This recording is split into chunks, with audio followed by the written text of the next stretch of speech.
Local emergency responders are learning about the latest drugs being abused and how to treat the abusers. It's all part of a trauma workshop that was held earlier this week in Staples. Our Shane Lee has more. Drug trends are changing in Minnesota, and emergency responders face many challenges trying to keep up. Sometimes responders need to take extreme measures for hostile abusers. They'll tase them, then everybody will jump on them.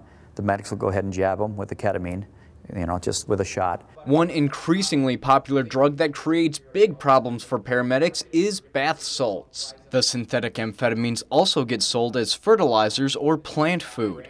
They act as stimulants and hallucinogenics. They can be totally detached from reality. They can view you as being a demon to them, and they'll go ahead and defend themselves appropriately in their own mind. Bath salts increase the heart rate, oxygen intake, and body temperature, causing the abuser to become agitated and sometimes with superhuman strength. We've had a case a couple weeks ago of a guy that was combative and, a real challenge for our area where there's maybe 1 or 2 officers available. Another drug on the rise is the synthetic cannabinoid, or fake pot. One of the biggest challenges with synthetic marijuana is law enforcement trying to stay ahead of the ever-changing chemical compounds. You might find something one day that is technically legal, and then the next day it might not be. Prescription drug abusers create another hurdle. Opiate pain relievers like Vicodin and Percocet cause their own problems, but serve as gateway drugs to heroin, which has seen increased use in Minnesota. Once you do that heroin, it's the same kind of drug family.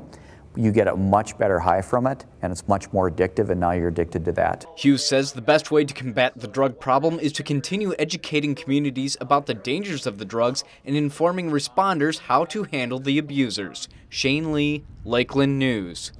The Center of Disease Control records say there were more drug-related deaths than traffic deaths in the United States in 2010. More than 38,000 people died of drug overdoses that year, as opposed to 35,000 motor vehicle deaths.